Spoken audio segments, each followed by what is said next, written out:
할렐루야. 네, 반갑습니다. 어, 제가 저희 교회 온 지 꽤 오래됐더라고요. 생각해 보니까 저희 교회 새 가족으로 와서 한 6개월 정도 여기 목장원으로 이렇게 지내다가 전도사로 4년 반 사역한 것 같고요. 그 다음에 목사 안수를 주시고 또 선교사로 파송해 주셔서 또 선교지에서 선교사로 3년 반 있었고 다시 또 돌아올 수 있어서 다시 돌아와서 거의 8년째 지금 사역하고 있었던 것 같습니다. 참 우리 교회 너무 좋은 교회이고 우리 교회 생각할 때 너무 감사한 게 많은 것 같습니다. 제가 일부 때도 말씀드렸는데 저희 아버지가 목사님이시거든요. 그래서 제가 자라면서 저에게 큰 결심 중에 하나는 저는 절대로 목사가 되지 말아야 되겠다 이런 결심이 있었는데 우리 교회에서 이렇게 사역하면서 우리 교회가 너무 좋은 교회여서 하나님께서 저로 하여금 이 자리까지 있게 하신 것이 아닌가 이렇게 생각이 됩니다. 우리 교회 정말 너무 좋은 교회인 것 같아요. 저희가 처음 와서부터 우리 교회 받았던 가장 큰 인상은 몇몇만 이렇게 사역하고 나머지는 구경하는 교회가 아니고 모든 성도들이 각자에게 주신 은사에 따라서 열심히 역동적으로 사역하는 그런 교회여서 이 교회 너무 좋다. 이 교회 다니면 나도 배울 것이 너무 많겠다. 그렇게 생각했던 것 같고요. 또 지내면서 또 더 느꼈던 것은 참 이렇게 좋은 우리 최 목사님, 김준규 목사님, 또 좋은 우리 교역자님들, 좋은 집사님들 함께 사역하면서 우리 교회가 어떤 교회인가 더 이렇게 분명하게 확신하게 된 것은 우리 교회는 정말 하나님 나라에 대한 순수한 열정을 가지고 우리 교회만을 위한 교회가 아니고 FKBC라는 성을 쌓는 교회가 아니라 하나님 나라를 바라보면서 하나님의 왕국을 위해서 함께 수고하는 우리가 해야 할 바를 하기 위해서 힘쓰는 그런 교회라는 것을 느낄 수 있었습니다. 그래서 그동안 참 언제 어디에 가서든지 제가 이 FKBC의 멤버라는 것이 늘 자부심이 느껴지고 늘 감사하고 기쁘고 또 기회만 되면 많이 자랑을 했던 것 같습니다. 근데 분명히 또 그런 가운데 하나님의 또 인도하심이 있어서 새로운 때가 되어서 저희가 이제 다른 곳으로 가게 됐는데요. FKBC에서 KBCM으로 가게 됐습니다. 그 교회를 KBCM이라고 부르더라고요. 그래서 그 홈페이지도 kbcm.org거든요. 우리 교회 홈페이지는 아시죠? fkbc.org. 그래서 하나님께서 새로운 곳으로 이렇게 보내시는데 그곳에 그 교회가 우리 교회처럼 좀 하나님 나라를 위해서 건강하게 세워져서 하나님 나라에 기여하는 그런 교회가 될 수 있도록 기도해 주시면 감사하겠습니다. 그동안 함께하는 시간 너무 감사드리고 제가 참 부족한 것이 많음에도 불구하고 많이 사랑해 주시고 또 이렇게 섬겨 주시고 사실 저희가 섬기라고 부르심을 받았는데 생각해 보면 섬김을 받은 것이 훨씬 더 많았던 것 같습니다.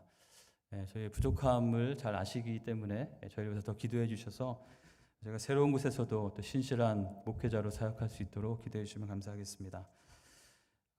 김 목사님이 그 고별 설교를 준비하라고 하셔서 고별 설교하니까 굉장히 뭔가 비장한 느낌이 막 나고 그 디모데후서 바울의 마지막 유언과 같은 서신서를 묵상하면서 말씀을 전해야 되나 이렇게 하다 보니까 그건 좀 아닌 것 같아서요. 오늘은 빌립보서 말씀을 같이 나누려고 합니다. 잘 아시는 대로 빌립보서는 정말 그 사도 바울이 빌립보 교회를 향한 그 사랑의 고백들이 곳곳에 담겨 있는 그런 서신서입니다. 그래서 빌립보서 곳곳에 보면 이런 고백들이 계속 나오죠. 나의 사랑하는 형제들, 나의 사모하는 형제 자매들. 좀 생각할수록 여러분 한 분 한 분이 나의 기쁨이고 면류관이고 나의 사랑하는 자들아. 요즘에 저희가 쓰는 것처럼 이모티콘을 막 쓴다면은 곳곳에 막 움직이는 하트와 뭐 미소와 이런 것들이 곳곳에 막 박혀 있을 것 같은 그런 성경이 바로 이 빌립보서인 것이죠. 잘 아시는 대로 이 빌립보는 사도 바울에게서는 정말 특별한 그런 관계에 있는 교회였습니다. 사도 바울이 2차 선교 여행 때 하나님의 인도하심에 따라 성령의 인도하심에 따라서 사역을 해나가다가 아시아 지역에서 더 머물기 원했는데 성령께서 이 사도 바울을 유럽으로 그래서 마게도냐 지역으로 가게 하셨고 그래서 그 마게도냐 지역에 처음 들어가서 사역했던 곳이 바로 이 빌립보라는 곳이죠. 그래서 그곳에서 하나님의 정말 인도하심에 의해서 교회가 세워지고 사도 바울의 사역이 시작되었는데요. 사도 바울은 곳곳에서 우리가 확인할 수 있는 것처럼 이 빌립보 교회는 사도 바울의 그때부터 해서 지금 이 빌립보서를 쓰고 있는 우리가 얼마 전에 우리 사도행전 큐티를 마쳤는데요. 로마에 도착해서 로마의 감옥에 있으면서 이 편지를 쓰고 있는 그 사도 바울의 그 모든 사역의 여정 가운데 늘 함께하고 격려하고 도와줬던, 그래서 정말 함께 동역자가 된 그런 교회가 빌립보 교회입니다. 그리고 좀 사도 바울이 갇혀 있는 동안에도 에바브로디도를 보내서 사도 바울의 피로를 채웠던, 그래서 사도 바울로서는 정말 너무나 사랑하고 귀하고, 이 고백처럼 나의 기쁨이고 생각만 해도 너무 힘이 되는 그런 곳이 바로 이 빌립보 성도들인 것이죠. 그래서 이 사도 바울이 그 빌립보 교회를 향해서 그런 마음을 가지고 썼던 그 편지, 어쩌면 하나님께서 우리에게도 주시는 마음이고 또 저도 저에게도 우리 교회를 생각할 때 주시는 마음인 것 같습니다. 특별히 올 초에 저희가 빌립보서 말씀을 큐티 시간에 우리 619 기도회에서 묵상할 기회가 있었고요. 또 저는 봄학기에 그 말씀의 삶 묵상 그 빌립보서 시간을 통해서 말씀을 자세히 공부하면서 이 안에 담겨 있는 하나님의 뜻이 무엇인지 또 보게 되었던 것 같습니다. 그리고 사실 제가 그 청빙을 위해서 설교하러 갔을 때도 제가 거기에 딱 한 번 말씀 전할 기회가 있다면 어떤 말씀을 전해야 될까 이렇게 생각하다가 그때도 이 같은 본문으로 말씀을 전하기도 했었습니다. 그래서 이 시간도 고별 설교라고 하니까 굉장히 좀 뭔가 비장한 것 같지만 고별보다는 좀 하나님께서 정말 사랑하시는 그 공동체에 주시는 그 말씀을 저희가 함께 듣고 또 확인하고 마음에 새기는 시간이 되면 좋겠습니다. 빌립보서에는 여러 가지 중요한 주제들이 있는데요. 그 중에 가장 큰 것은 이 빌립보 성도들을 향한 그 사랑의 마음과 또 그들이 앞으로 당할 환난들을 생각하면서 격려하는 마음들이 있고, 또 교회 안에 좀 하나됨을 위해서 강조하는 말씀들이 있습니다. 그리고 또 한 가지 중요한 것이 이 성도들이 정말 기쁨 가운데 살기를 원하는 마음으로 그 기쁨에 대해서 계속 권면하는 내용이 나오는데요. 그래서 빌립보서 전체의 중요한 핵심적인 내용이 바로 오늘 본문에 있는 2장 17절 하반절부터 18절에 나옵니다. 우리 다 같이 한번 읽어볼까요? 나는 기뻐하고 너희 무리와 함께 기뻐하리니 이와 같이 너희도 기뻐하고 나와 함께 기뻐하라. 우리 말씀 묵상 세미나에서 들으셨던 것처럼 계속 반복되는 것이 중요한 메시지죠. 여기 너무나 명백하게 반복되고 있는 말이 무엇입니까? 기뻐하고 기뻐하리니 기뻐하고 기뻐하라. 이 빌립보서 가운데 우리에게 주시는 너무나 분명한 메시지는 하나님께서 우리에게 기뻐하기를 원하신다는 것이죠. 하나님께서 우리에게 기쁨을 주기 원하시고 주님께서 주시는 그 기쁨을 누리는 우리 모두가 되기를 하나님께서 간절히 원하셔서 이것을 명령하고 계심을 보게 됩니다. 여기서 기뻐하라는 말은 현재형이고 능동형, 명령형으로 되어 있습니다. 이 얘기는 한 번만이 아니고 계속해서 지속적으로 우리가 순종해야 될 명령이라는 것이죠. 이 기뻐라라는 말씀은 빌립보서 곳곳에 나오고 있습니다. 빌립보서 3장을 쓰면서 사도 바울은 내가 끝으로 한 번 더 말하는데 정말 여러분들 정말 기뻐하는 삶을 살기 원합니다 라고 얘기하고, 또 4장에 가서 또 한 번 내가 다시 말하노니 기뻐하라 기뻐하라 기뻐하라, 정말 기뻐하기를 원한다고 강조하고 있는 것을 볼 수 있습니다. 그리고 사실 이 기뻐하라는 메시지는 빌립보서뿐만 아니고 다른 서신서에도 나오는데요. 고린도 교회를 향한 고린도 후서의 맨 마지막 부분도 내가 마지막으로 말하는데 형제들아 기뻐하라. 정말 기뻐하는 것이 하나님의 마음이라는 것을 그는 잘 알고 계속해서 전했던 것을 보게 됩니다. 그리고 예수님께서 우리에게 내가 이것을 너희에게 이르면 내 기쁨이 너희 안에 있어 너희 기쁨을 충만하게 하려 함이라. 바로 예수님께서 우리에게 구원을 주시고 우리로 하여금 주님을 따르는 삶, 그러한 삶에 주님께서 그러한 구원을 통해서 주기 원하시는 것도 바로 우리의 마음 가운데, 우리의 심령 깊은 곳에 하나님께서 주시는, 주님께서 주시는 그 기쁨이 충만한 삶을 살기 원하신다는 것이죠. 그리고 잘 아는 대로 데살로니가전서 5장에 보면은 항상 기뻐하라, 쉬지 말고 기도하라, 범사에 감사하라. 이것이 무엇이라고 되어 있습니까? 바로 이것이 그리스도 예수 안에서 너희를 향하신 하나님의 뜻이니라. 바로 하나님께서 우리를 향해서 기대하시는 것이 우리가 항상 기뻐하는 삶을 살기를 원하신다는 것입니다. 그래서 시편에도 보면 이 주님과 함께하는 삶에 대해서 이렇게 표현하고 있습니다. 주께서 생명의 길을 내게 보이시리니 주의 앞에는 충만한 기쁨이 있고 주의 오른쪽에는 영원한 즐거움이 있나이다. 우리 모두의 삶이 정말 이러한 삶이 되면 좋겠습니다. 우리의 삶의 고백이 정말 내가 주님을 따라 사는 삶, 주님께서 주시는 그 새로운 생명을 누리는 삶은 정말 충만한 기쁨이 그 가운데 있고, 주의 앞에는 충만한 기쁨이 있고 오른쪽에는 영원한 즐거움이 있나이다. 우리 주변에 하나님께서 주시는 그 기쁨과 즐거움이 가득 흘러 넘치는 그런 삶을 사시는 우리 모두가 되면 좋겠습니다. 그래서 우리가 분명히 기억해야 될 첫 번째 것은 바로 이것입니다. 같이 한번 읽어볼까요? 하나님은 우리가 기쁨을 누리며 살기를 원하십니다. 하나님께서 우리에게 정말 주기 원하시는 것은 우리로 하여금 기쁨을 누리며 살기 원하신다는 것이죠. 이 기쁨을 누린다는 것은 어떤 것일까요? 이것은 단순히 우리의 삶 가운데 아무 일도 없고 그냥 모든 것이 평강하고 편안하고 좋은 그런 삶을 말하는 것이 아니죠. 주님께서 우리에게 주시는 기쁨은 그런 차원의 기쁨과 다른 것입니다. 우리는 과연 어떻게 그렇다면 기뻐하라는 명령을 순종할 수 있을까요?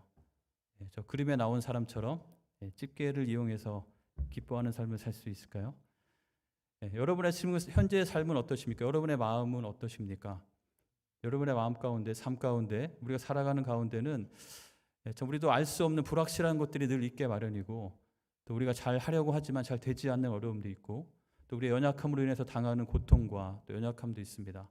또 우리가 알 수 없는 미래로 인하는 불확실함도 있고, 그런 것들을 생각하면 우리 마음 가운데 낙심과 걱정이 밀려오게 되는 것 같습니다. 하지만 그러한 것을 모두 다 아시는 주님께서, 또 그런 것을 다 없애주지 않고 그대로 우리에게 허락하시는 주님께서 우리에게 기뻐하라라고 명령을 하셨다는 것이죠. 그렇다면 우리는 과연 그것을 어떻게 순종하면서 어떻게 기뻐하는 삶을 살 수 있을까요? 제가 같이 기억해보기 원하는 것은 이 두 가지입니다. 같이 한번 읽어볼까요? 기쁨의 근거를 붙잡고 기쁨의 공식대로 살아가라. 주님께서 우리가 그런 우리 삶 가운데 환난과 어려움이 여전히 있음에도 불구하고 우리가 기뻐할 수 있는 근거가 무엇인지 우리에게 분명히 말씀하셨고, 또 실제로 기쁨을 더 누리면서 살 수 있는 삶의 공식을 말씀해 주셨습니다. 마태복음 28장에 보면 부활하신 예수님께서 그 여인들을 만나시는 장면이 나오는데요. 이 구절 가운데 기뻐하라라는 말씀이 있는데요. 어느 부분일까요? 약간 숨은 그림 찾기처럼 숨겨져 있습니다. 눈치가 빠르신 분은 굵은 글씨가 보이시겠죠? 평안하냐. 부활하신 예수님께서 여인들을 만나서 그들에게 첫 번째로 하신 그 말이 평안하냐라는 인사말인데, 이게 헬라어 원문으로 보면 기뻐하라라는 말입니다. 근데 그것이 인사말이기 때문에 이걸 번역할 때 평안하냐라고 번역했지만, 앞에 나와 있는 빌립보서에 있는 카이레테, 똑같은 단어가 여기서 쓰이고 있는 것이죠. 우리의 기쁨의 근거는 부활하신 예수님입니다. 우리에게 구원을 주신, 십자가에서 우리 모든 죄를 다 지고 돌아가신 주님께서 그것으로 끝나지 않으시고 부활하셔서 지금도 살아서 우리와 함께 계시다는 것이 우리가 우리의 삶 가운데 경험하는 모든 다양한 상황과도 그것과 관계없이 기뻐할 수 있는 가장 중요한 근거가 되는 것이죠. 부활하신 주님, 지금도 살아계신 주님, 그래서 우리와 함께 하시는 주님, 바로 그분이 있기 때문에 바로 그 주님을 바라볼 때, 그 주님을 붙잡을 때 우리가 기뻐할 수 있는 것입니다. 주님을 바라보며 기뻐하시는 우리 모두가 되면 좋겠습니다.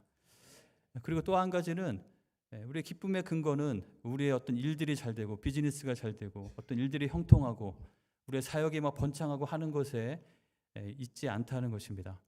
예수님께서는 제자들을 파송하시면서 그 제자들이 막 돌아와서 놀라운 일들을 경험하고 예수님께 막 흥분이 돼서 얘기했을 때 그들에게 이렇게 말씀하셨죠. 귀신들이 너희에게 항복하는 것으로 기뻐하지 말고 너희 이름이 하늘에 기록된 것으로 기뻐하라. 우리가 구원받고 하나님의 자녀가 되어 있는 것, 그 어떤 것도 흔들 수 없는 그 사실, 앞에 말씀드린 대로 살아계신 주님께서 우리와 함께 하시다는 그것이 우리가 기뻐할 수 있는 가장 중요한 근거가 된다는 것이죠. 이것은 그 어떤 것도 흔들 수 없고 그 어떤 것도 우리에게서 빼앗아 갈 수 없는 그 기쁨의 근거라는 것을 기억하는 우리 모두가 되면 좋겠습니다. 우리에게 이것이 분명할 때 우리는 삶에 어떠한 어려움과 고난이 있다 할지라도 기뻐할 수 있는 것입니다. 혹시 우리 가운데 아직 이 기쁨의 근거가 명확하지 않은 분이 있으시다면 바로 이 시간 주님 앞에 우리의 마음을 열고 주님 우리 마음 가운데 모셔드리시기를 간절히 원합니다. 우리가 우리의 마음을 열고 주님을 우리 마음 가운데 초청할 때 주님께서는, 살아계신 주님께서는 우리 마음속에 들어오셔서 우리와 함께 하시고 우리로 하여금 세상 사람들은 정말 알 수도 없고 이해할 수도 없는 그런 평안과 기쁨을 주시는 분이심을 믿으시고 또 또 우리가 이미 그런 것을 받은 우리는 더 그것을 분명하게 기억하며 그 주님을 붙잡고 주님께 소망을 두는 우리 모두가 되면 좋겠습니다. 이런 기쁨의 근거가 있을 뿐만 아니라 특별히 오늘 말씀 가운데는 우리가 기쁨을 더 누릴 수 있는, 풍성하게 누리게 하는 공식이 나와 있습니다. 바로 2장 13절인데요. 너희 안에서 행하시는 이는 하나님이시니 자기의 기쁘신 뜻을 위하여 너희에게 소원을 두고 행하게 하시나니. 하나님께서는 우리 모두를 향해서 가지고 계신 기쁘신 뜻이 있는데 그것을 위해서 주님께서 우리 안에서 행하시는 일이 있다는 것이죠. 첫 번째는 너희에게 소원을 두고 우리로 하여금 소원을 갖게 하시는 것이 주님께서 우리에게 하시는 일입니다. 이것이 기쁨의 공식의 덧셈 첫 번째인데요. 우리 마음 가운데 소원함이 있어야 합니다. 자, 여러분에게는 어떠한 기도 제목과 어떠한 소원함이 있으십니까? 여러분들 어떤 것을 정말 간절히 바라고 있으신지요? 오늘 하루를 시작하면서 아니면 우리 목장 모임에서 기도 제목이 뭐세요? 라고 물어보면은 내가 정말 간절히 원하는 것 다양하게 있을 것입니다. 우리의 다양한 필요들이 있기 때문에 그런 필요들을 구하고 또 기도하면서 하나님께 응답을 받고 공급을 받는 것 너무나 귀하고 중요하고 하나님께서 우리에게 주시는 귀한 특권이죠. 하지만 그런 것뿐만 아니라 우리의 마음가운데 정말 주님이 주시는 이 구원의 기쁨을 누리기 위해서 필요한 것은 하나님께서 하나님의 기쁘신 뜻을 위해서 우리로 하여금 소원하게 하는 것, 바로 그러한 소원함이 우리에게 있어야 한다는 것입니다. 여러분에게는 어떠한 소원함이 있으신지요? 그 소원함 가운데 정말 내 뜻대로 내가 원하는 것, 아니면 내가 나의 계획, 아니면 나의 욕심 이런 것이 아니라 정말 하나님께서 이걸 정말 원하시는구나, 이것이 정말 하나님의 뜻이구나라고 생각하면서 그 하나님의 뜻을 나의 뜻으로, 나의 소망으로, 나의 비전으로 삼고 품고 바라고 있는 것이 무엇이 있으신지요? 우리가 만약 그것이 명확하지 않다면 우리가 기도해야 될 가장 중요한 것은 하나님께 바로 그 소원함을 주시도록 구해야 할 것입니다. 하나님께서 나로 하여금 정말 품기 원하시고 하나님과 같은 마음을 갖기 원하시는 그것이 무엇인지를 가르쳐 주시도록, 그것이 뭐 대단하고 거창한 것이 아닐 수도 있겠습니다. 매일매일 우리에게 주시는 사소한 그런 성령의 감동일 수도 있겠습니다. 하지만 우리가 계속해서 우리의 관심을 하나님께 두고 하나님은 과연 무엇을 원하실까? 무엇을 기대하실까? 내가 무엇을 품기 원하실까? 하나님의 뜻에 우리의 관심을 두고 또 예수님을 닮아가는 것에 우리의 소망을 두고 우리가 살아갈 때 그것이 우리의 삶의 기쁨이 되게 한다는 것이죠. 그리고 소원할 뿐만 아니라 바로 주님께서 우리 안에서 그것을 행할 수 있도록 하는 힘을 주시는 것도 주님께서 하시는 일인 것입니다. 그래서 우리는 주님께서 주시는 어떤 소망함을 가지고 어떤 일들을 해나갈 때 과연 나는 무슨 힘으로 그것을 하고 있는가? 나의 야망, 아니면 나의 결심, 나의 의로 하고 있는지, 아니면 정말 성령께서 주시는, 성령을 의지하면서 주님께서 주시는 일들을 하고 있는지 돌아보는 우리가 되어야 되겠습니다. 바로 기쁨의 공식은 우리로 하여금 주님께서 소망하게 하시고 소원하게 하시는 것을 나도 소원하고 그것을 추구하면서 정말 하나님의 뜻이 어디에 있는지 그 부르심을 위해서 나아가는 것입니다. 그 가운데 주님께서 그 일들을 감당하게 하시는 것들을 경험해 가는 것이죠. 이 일들이 결코 편하거나 쉽게 되는 일들은 아닐 수 있습니다. 제가 최근에 여러분들 교제하면서 많은 귀한 간증들을 많이 듣게 됐던 것 같은데요. 어떤 분들은 정말 하나님께서 주신 마음을 가지고 멕시코에 다녀오기도 하시고, 어떤 분들은 정말 하나님께서 주신 그 마음에 순종하기 위해서 교회 어떤 부서에 사인업을 하기도 하시고, 어떤 일들에 참여하기도 하고, 그 하나하나를 하면서 그 가운데서 어려움도 겪고 고생도 하지만 하나님께서 정말 이렇게 인도하시는구나, 내가 정말 이것이 하나님의 뜻임을 받아들이고 그것을 품고 그것을 위해서 기도하면서 그 일들을 해나갈 때 하나님께서 또 이런 은혜를 경험하게 하시는구나라는 것들을 경험하는 것 하나하나가 우리에게 참된 기쁨이 되는 그런 과정이라는 것이죠. 저희도 개인적으로 이번에 이제 사역지를 정하게 되고 하는 그 과정 가운데 하나님께서 새롭게 주신 그런 마음들이 많이 있었습니다.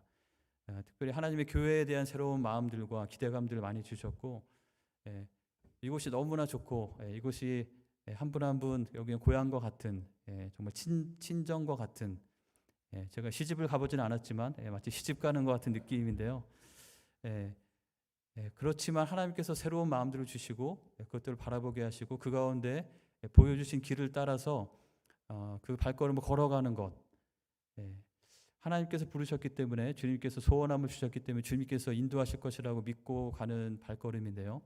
많이 기도해 주시기 바랍니다. 이사하는 것 자체만 해도 너무 쉽지 않더라고요. 굉장히 고생스럽고, 그런데 그 가운데 하나님께서 정말 또 돕는 손길들을 통해서 은혜를 경험하게 하시고, 무엇보다도 그 과정 가운데 몸은 정말 피곤하고 힘들지만 하나님께서 주시는 그 평안과 기쁨이 있는 것을 경험하게 되었습니다.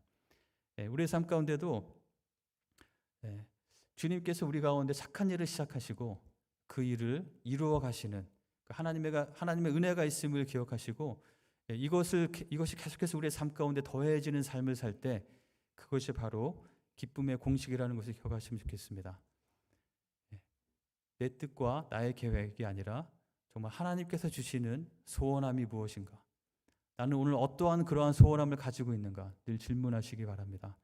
그리고 주님께서 그 일을 나로 하여금 행하게 하시도록, 그리고 능력을 주시도록 구하면서 내가 순종해야 될 것이 무엇인지 찾아서 그렇게 순종하시는 우리 한 분 한 분 되시기 바랍니다. 바로 그것이 하나님께서 우리에게 그렇게 주기 원하시는 그 기쁨의 삶을 살아가는 비결인 것입니다. 저희가 구주의 사랑 축제 하고 있죠. 앞에 보면은 이렇게 칸이 한 칸씩 한 칸씩 채워지고 있습니다. 우리 구주의 사랑 축제를 하면서 우리가 어떻게 기쁨을 누리는 그런 경험을 할 수 있을까요?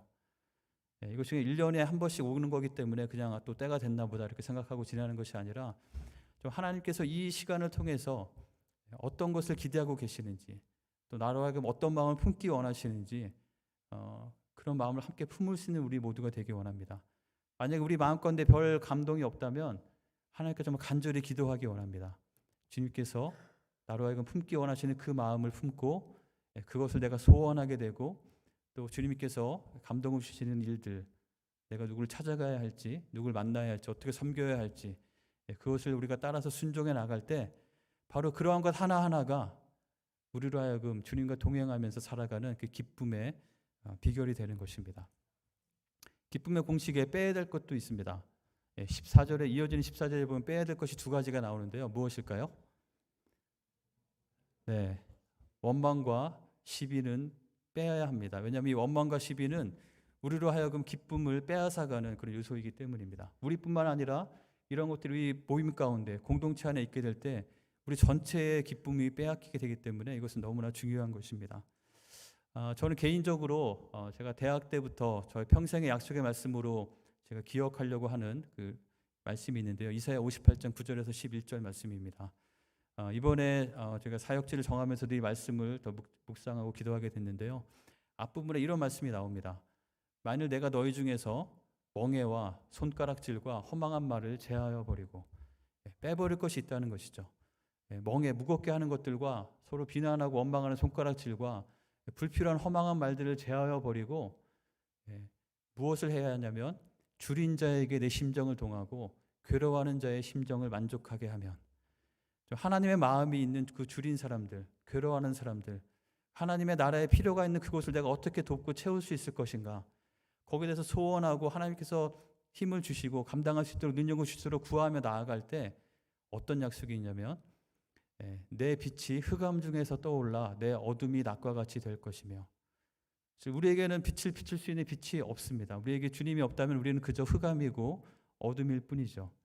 하지만 우리가 그렇게 주님과 순종하면서 동행하면서 사는 삶을 결단할 때, 그것을 추구하며 살아갈 때 주님께서는 우리 가운데 빛이 떠올라서 우리의 어두움이 아니라 낮과 같이 밝게 하실 것이고, 또 주님께서 항상 인도하여서 메마른 곳에서도 내 영혼을 만족하게 하며 내 뼈를 견고하게 하리니. 무엇에 대한 말씀일까요? 우리에게 기쁨을 주신다는 것이죠. 하나님과 함께하는 기쁨, 세상의 쾌락, 즐거움 이런 것이 아니라 주님을 따르면서만 느낄 수 있는 그 기쁨을 누리게 하시고, 그것을 통해서 우리 영혼을 만족하게 하셔서 우리로 하여금 메마른 곳에서도 물된 동산같이 물이 끊어지지 않는 샘 같게 우리의 삶을 풍요롭게 하실 것이라고 말씀하신 것입니다. 바로 이러한 기쁨의 삶이 이루어지는 우리 모두가 되길 원합니다. 이것이 주님께서 정말 간절히 우리에게 원하시는 것이기 때문에 우리 모두가 그런 기쁨 가운데 살아가는 우리 모두가 되기를 간절히 원합니다. 그럴 때에 15, 16절에 보면은 이 어그러지고 이 거스르는 세대 가운데서 우리가 이러한 기쁨을 누리며 하나님의 뜻을 좇아서 그것을 행하는 삶을 살아갈 때 우리로 하여금 이 어두운 세상 가운데 빛들로 나타나게 되고 이 죽어가는 세상 가운데 생명의 말씀을 밝히게 된다고 우리에게 약속해 주신 것입니다. 그래서 우리 삶 가운데 계속해서 주님이 주시는 소원함, 그것을 따라서 하나님을 의지하면서 하는 행함, 원망과 시비를 빼나갈 때 우리의 삶이 빛들로 나타나는, 그래서 우리 삶 가운데 참된 확신과 기쁨과 빛으로 주변을 밝힐 수 있는 능력이 나타나는 그런 삶이 될 줄로 믿습니다. 우리 모두의 삶이 그런 삶이 되기를 간절히 축원합니다. 마지막으로 한 가지 더 기억하기 원하는 것은 바로 이것을 두렵고 떨림으로 기쁨을 누리며 살라는 것입니다. 뭔가 좀 잘 안 어울리는 것 같지 않으십니까? 두렵고 떨림과 기쁨. 잘 안 어울리는 말처럼 느껴지는데요. 그 이유는 이 두렵고 떨림에 대해서 우리가 오해하기 쉽기 때문인 것 같습니다. 오늘 읽은 본문 앞에 보면 이런 말씀이 나오죠. 두렵고 떨림으로 너희 구원을 이루라. 이 구원을 이루라는 말씀은 이 구원 안에 하나님께서 기쁨도 주셨기 때문에 우리가 그 구원을 받았으면 나중에 이 세상을 떠날 때 천국행 티켓 받아놓은 잘 보관해놨다 그때 딱 꺼내서 쓰는 것이 아니라 우리에게 주신 구원은 우리가 매일매일 주님과 동행하며 그 기쁨을 누리는 것이 우리에게 주신 구원이기 때문에 구원을 이루라는 것은 우리의 삶 가운데 매일매일 그러한 기쁨을 누리며 살라고 말씀하시는 것입니다. 근데 그것을 두렵고 떨림으로 이루라고 말씀하고 있는 것이죠. 자, 두렵고 떨림이라고 하면 왠지 뭔가 좀 협박 내지는 공포심 같은 게 좀 느껴지지 않으십니까? 근데 이 성경에서 나오는 두렵고 떨림의 의미는 다릅니다. 성경의 다른 곳에서 두렵고 떨림이라는 표현이 나오는 곳들이 있는데요. 고린도후서 7장에 보면은 이 사도 바울이 고린도 교회로 디도를 파송하면서 이런 얘기를 합니다. 15절에 보시면 그가 너희 모든 사람들이 두려움과 떨므로 자기를 영접하여 순종한 것을 생각하고 너를 향하여 그의 심정이 더욱 깊었으니, 그러니까 고린도 교회가 디도를 두렵고 떨림으로 영접하고 섬겼다는 것이죠. 그럼 이것이 무슨 의미인지 우리 문맥을 잘 생각해 보시기 바랍니다. 또 시편에 보면 이런 표현도 있죠. 여호와를 경외함으로 섬기고 떨며 즐거워할지어다. 하나님을 섬기는 데 있어서 우리가 두렵고 떨림이 있는데 그것은 즐거움과 연결되는 것이라고 말씀하고 있습니다. 또 에베소서 6장 5절에 보면 종들에게 두려워하고 떨며 성실한 마음으로 육체의 상전에게 순종하기를 그리스도께 하듯 하라. 이것도 뭔가 공포심에 대한 얘기가 아니겠죠. 이 성경에서 말하는 두렵고 떨림이라는 것은 이것이 너무나 귀하기 때문에 그것을 소중하게 여기라는 그런 뜻인 것입니다. 제가 이 두렵고 떨림의 순간이 어느 때인가 이렇게 생각을 해봤는데요. 이곳에서 지냈던 시간들을 옛날 사진을 이렇게 보다 보니까 저에게 딱 기억에 남는 두렵고 떨림의 순간들이 있었습니다. 총 4번 있었는데요. 저 사진은 막내를 안고 있는 사진입니다. 마치 제가 해산하지 않았는데 아는 것처럼 거저받은 구원과 같은 그런 비슷한 느낌인 것 같은데요. 갓 태어난 그 아기를 새로운 생명을 딱 받았을 때, 안았을 때 그 느낌, 너무나 소중하기 때문에 너무나 간절하고 내가 혹시라도 뭐 잘못하지 않을까, 그것이 두렵고 떨림의 마음인 것이죠. 그렇기 때문에 이 생명을 정말 내가 최선을 다해서 잘 돌봐야 되겠다는 그런 마음이 저절로 들게 되죠. 그렇기 때문에 건강한 긴장감이 생기게 되고 감사와 감격 가운데 기꺼이 저의 잠을 포기하고 저의 쉬는 시간을 포기하고 이 아이를 돌보며 함께하는 그런 헌신을 하게 됩니다. 이것이 바로 두렵고 떨림으로 우리에게 주신 그 구원, 기쁨을 누리는 삶을 살라고 말씀하는 것이죠. 이 두렵고 떨림에 반대되는 표현이 성경에 나오는데요. 우리 어제 큐티 본문에 그 표현이 나왔었습니다. 히브리서 2장 3절에 보면 우리가 이같이 큰 구원을 등한히 여기면 어찌 그 보응을 피하리요, 이런 말씀이 있는데요. 두렵고 떨림으로 우리에게 주신 구원을 이루어가며 기쁨을 누리는 삶의 반대는, 두렵고 떨림의 반대는 바로 등한히 여기는 것입니다. 별로 중요하게 생각하지 않는 것이죠. 여기 귀한 것이 있음에도 불구하고 귀한 줄 모르고 사는 것. 자, 그러면 어찌 그 보응을 피하리오라고 되어 있는데요. 우리가 구원을 등한히 여겼을 때 받게 되는 가장 큰 심각한 보응은 이 기쁨을 누리지 못하는 것이라고 생각이 됩니다. 왜냐하면 주님께서 우리에게 구원을 주신 이유는 정말 주님께서 주시는 그런 삶의 원리에 따라서 살아가면서 우리로 하여금 정말 기쁨과 확신 가운데 살기 원하시는데 그 능력을 잃어버린 채로 살아가는 것이죠. 그것만큼 안타까운 일이 또 어디에 있을까요? 그래서 우리 귀한 성도님들 한 분 한 분 주님께서 우리에게 정말 그 자신의 생명을 들여서 주신 그 구원과 그 안에 그 구원과 함께 주신 정말 기쁨을 누리며 사는 그 삶의 원리를 꼭 기억하시면서 그 기쁨을 누리는 우리 모두가 되면 좋겠습니다. 그래서 빌립보서에서 이렇게 기뻐하라고 말씀하면서 똑같은 구절로 복음에 합당하게 생활하라. 그리고 또 구원을 이루라.